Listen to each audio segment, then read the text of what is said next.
cómo pasa el tiempo. Ya hemos llegado a la Cuaresma. Cuaresma, tiempo de escucha, cercanía de la palabra de Dios, cercanía de ese Evangelio, tiempo de reflexión. Un tiempo en el que la palabra es particularmente directa y significativa, ya que pone ante nosotros la verdad de nuestra vida. Y todo como una preparación hacia la Pascua. Esto no lo olvidemos, porque el creyente es invitado aquí y ahora a vivir en camino hacia la Pascua, sin renunciar a vivir esa historia humana cotidiana y dentro de esa la historia de la salvación. En el día a día de nuestra vida es donde vivimos la historia de la salvación. No lo olvidemos. La vida diaria es el reto a los grandes ideales. En ella se materializan los valores rectores de nuestra vida. Lectura del libro del Génesis. Dios dijo a Noé y a sus hijos: Yo establezco mi alianza con vosotros y con vuestros descendientes, con todos los animales que os acompañan, aves, ganados y fieras, con todos los que salieron del arca y ahora viven en la tierra. Establezco pues mi alianza con vosotros. El diluvio no volverá a destruir criatura alguna, ni habrá otro diluvio que devaste la tierra. Y Dios añadió: Esta es la señal de la alianza que establezco con vosotros y con todo lo que vive con vosotros, para todas las generaciones. Pondré mi arco en el cielo, como señal de mi alianza con la tierra. Cuando traiga nubes sobre la tierra, aparecerá en las nubes el arco, y recordaré mi alianza con vosotros y con todos los animales, y el diluvio no volverá a destruir a los vivientes.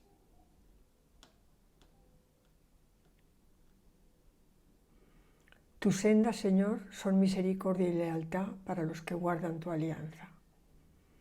Señor, enséñame tus caminos, instrúyeme en tus sendas, haz que camine con lealtad, enséñame porque tú eres mi Dios y mi Salvador.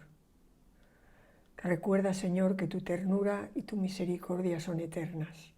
Acuérdate de mí con misericordia por tu bondad, Señor. El Señor es bueno y recto, y enseña el camino a los pecadores. Hace caminar a los humildes con rectitud, enseña su camino a los humildes. Tus sendas, Señor, son misericordia y lealtad para los que guardan tu alianza. Lectura de la primera carta del apóstol San Pedro.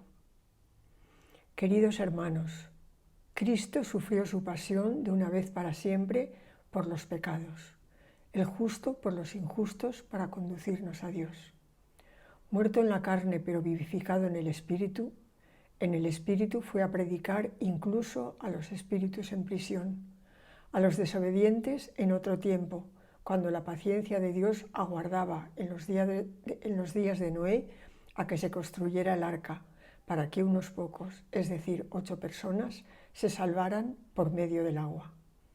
Aquello era también un símbolo del bautismo que actualmente os está salvando, que no es purificación de una mancha física, sino petición a Dios de una buena conciencia, por la resurrección de Jesucristo, el cual fue al cielo, está sentado a la derecha de Dios y tiene a su disposición ángeles, potestades y poderes.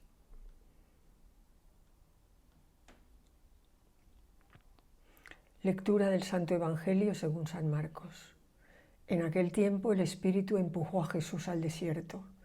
Se quedó en el desierto 40 días, siendo tentado por Satanás. Vivía con las fieras y los ángeles le servían. Después de que Juan fuera entregado, Jesús se marchó a Galilea a proclamar el Evangelio de Dios. Decía: se ha cumplido el tiempo y está cerca el reino de Dios. Convertíos y creed en el Evangelio. La primera lectura nos lleva muy lejos del libro del Génesis, primer libro de la Biblia. Nos va a hablar del diluvio. Antiguas tradiciones del mundo mesopotámico nos relatan historias del diluvio. 2 ejemplos son el famoso poema de Gilgamesh mito acadio, o el sumerio más antiguo, Génesis de Eridu. Ambos nos hablan del diluvio. Entre estos y el relato bíblico existen muchas similitudes, pero también grandes diferencias. Sin duda, esos relatos circulaban por el Medio Oriente antiguo y han servido de base al relato del Génesis, que conocemos muy bien. Un diluvio es el símbolo de la mayor catástrofe que le podía acontecer a esas tierras desérticas. Por eso el diluvio es el símbolo de lo peor, de la destrucción, de la mayor destrucción para esos pueblos. En el relato bíblico aparece Yahvé irritado y profundamente triste conversando con Noé. Han pasado los 40 días simbólicos de las lluvias y el signo visible de la alianza global es el arco iris, que no aparece en las otras tradiciones mesopotámicas. Por lo tanto, el arco iris va a ser un elemento diferencial entre esas tradiciones mesopotámicas que hablan del diluvio y la tradición bíblica. Y el arco iris es el primer signo de la alianza en la Biblia, que nos da la clave para comprender todas las demás alianzas que Dios irá haciendo con su pueblo. Dios no volverá a destruir la tierra por medio de un diluvio. Estamos ante un signo visible. Es la dinámica de toda la alianza de Dios misericordioso con su pueblo. Dios ha renovado su alianza con Noé y con toda la humanidad. Es un texto de esperanza para aquellos y hoy para nosotros. El Dios terrible del Antiguo Testamento, que está a punto de destruir totalmente su creación, que provoca el diluvio, vuelve a darnos una nueva oportunidad. Noé es el prototipo de la humanidad y ese Dios es el prototipo de la misericordia continua de Dios con el hombre que ha creado. La segunda lectura de la primera carta de San Pedro. En el Nuevo Testamento tenemos 7 cartas que no son de Pablo y las llamamos católicas. La carta de Santiago, Judas, 2 de Pedro y 3 de San Juan. Y reciben ese nombre porque no van dirigidas a una comunidad concreta o a una persona o a un personaje, sino a la Iglesia en general. De ahí el nombre de católicas. En este texto concreto estamos ante una catequesis bautismal y así tenemos que interpretar el texto. Al neófito, el que se está preparando para el bautismo, se le está diciendo cuál es el sentido de la pasión y muerte de Cristo. En primer lugar, es un sacrificio único, de una vez para siempre, por los pecados, por los injustos. Por lo tanto, estamos ante un sacrificio, el de Cristo, irrepetible, fontal, original, originante de toda vida cristiana y fundante de nuestra vida cristiana. Porque el bautismo es esa identificación con el misterio pascual. Su muerte en la carne, continúa el texto, es un acto de salvación, pero un acto de salvación con carácter retroactivo. Dice: a los espíritus en prisión, a los desobedientes en otro tiempo, cuando la paciencia de Dios aguardaba en los días de Noé a que se construyera el arca. ¿Qué quiere decir todo esto? Algunos teólogos, como Ranner, hablaban ya de esto. Se preguntaban: ¿qué pasa desde el primer hombre hasta hoy? Que no ha conocido a Cristo, ni ha sabido nada de lo que nosotros conocemos. ¿Acaso no tienen derecho a la salvación? Por eso la salvación, desde el punto de vista teológico, tiene un doble movimiento. Hacia adelante, donde nosotros nos encontramos, desde Cristo, y también desde Cristo hacia atrás, desde los inicios de la historia de la humanidad. Y esos hombres tendrán tanto acceso a la salvación como nosotros, y los criterios que utilizará el Dios bueno y misericordioso serán los que serán. Pero no sería justo que todos esos hombres nacidos antes de la llegada de Cristo no tuvieran esa misma oportunidad. Pedro se sirve de la historia de Noé para aclarar, por lo tanto, el sentido del bautismo, que no es sólo perdón de los pecados, sino petición a Dios de una buena conciencia. ¿Qué significa esto? Buena conciencia significa un compromiso total en dirección de Dios, que cambia nuestros pensamientos, nuestros sentimientos y nuestra acción, que nos vacía de otras cosas para llenarnos de ese compromiso total y totalizante en dirección hacia el Señor. Pero todo esto solo es posible gracias a la resurrección de Jesucristo. Pedro nos anima en este texto a buscar en las raíces de nuestro bautismo, una vez más, el sentido de nuestra vida. Desde esa identificación con Jesucristo se plantea seriamente un camino penitencial como la Cuaresma. Y finalmente el Evangelio de las tentaciones es siempre, en todos los ciclos, el primer domingo de Cuaresma. Marcos es tremendamente esquemático. Sin embargo, Mateo y Lucas desarrollan minuciosamente cada una de las tentaciones, como conocemos muy bien. La estancia de Jesús en el desierto, como lo estuvo Juan el Bautista, es indudable. El desierto tiene una significación especial preparatoria.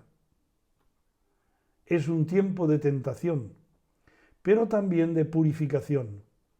El número 40 es un símbolo muy conocido que hace referencia a los 40 días del diluvio o a los 40 años del pueblo caminando por el desierto hacia la libertad. Jesús se prepara para vivir y ahondar el sentido de su existencia y de su misión. Por eso es el Espíritu el que le impulsa al desierto. Es el Espíritu el que nos impulsa a vivir la Cuaresma. No lo olvidemos. Y ese espíritu que le impulsa al desierto, lo impulsa y allí convive con animales adversos, alimañas, e incluso ese misterioso personaje sin rostro y sin identidad, Satanás. Aunque también los ángeles, que son por el contrario la fuerza de Dios. Este es un relato tipo que quiere describir la actividad de Jesús, que vivía en el desierto. Y es allí donde descubre la necesidad que tienen los hombres de esa buena noticia. El mismo Espíritu le impulsa a Galilea para proclamar el mensaje de salvación. Allí Jesús se ha dado cuenta de esa necesidad profunda de ese evangelio, de esa buena noticia. Pero la dinámica de Jesús es el modelo, es el paradigma de toda vida cristiana. Pero la victoria es de Jesús, guiado por el Espíritu, como nosotros nos debemos dejar guiar por ese mismo Espíritu, para alcanzar también la victoria.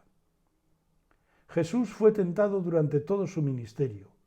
Este es el gran mensaje de Marcos en las tentaciones, para inducirlo al rechazo de la misión que en el bautismo se le encomienda y que acepta, la salvación a través del verdadero mesianismo.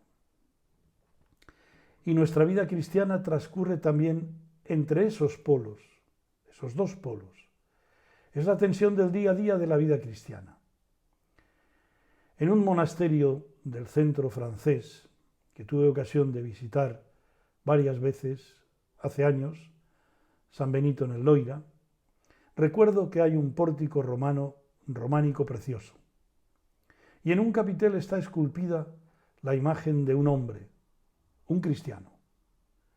Y ese hombre, ese cristiano, está mirando al cielo con los brazos abiertos. Y al otro lado está Jesús con los brazos abiertos para acogerle. Pero el diablo le tiene cogido fuertemente por el brazo. Eso es la vida cristiana. Esa es la tensión fecunda que nos plantea la conversión. Saber que tenemos nuestra mirada totalmente puesta en Jesús, que abre sus ojos para acogernos, pero al mismo tiempo sabernos que estamos cogidos por el diablo muchas veces. De ahí que este tiempo de Cuaresma nos tenga que ayudar a vivir en profundidad esa tensión para que sea una tensión fecunda. Buena Cuaresma a todos. Las palabras de hoy nos ayudan a situarnos en nuestra realidad, a pisar el suelo, a ver nuestra debilidad que como un diluvio nos puede arrastrar. Junto a eso vemos la paciencia de Dios que espera que Noé construya el arca para salvarse. Los de su pueblo se reían de él. El diluvio es un acontecimiento de salvación para quienes se ponen a salvo, los que quieren aprovechar la oportunidad. Pedro nos dice que el bautismo nos está salvando. Y Jesús, que ha experimentado en el desierto las fuerzas del bien y del mal, nos repite hoy las palabras con que hemos iniciado la Cuaresma. Se ha cumplido el tiempo y está cerca el reino de Dios. Convertíos y creed en el Evangelio. Cada día tenemos la oportunidad de ir a nuestra bola o de seguir a Jesús, a quien podemos servir en nuestros hermanos, especialmente en los más frágiles, aunque no podamos reconocer su rostro. Señor, enséñame tus caminos, instrúyeme en tus sendas. Feliz Cuaresma.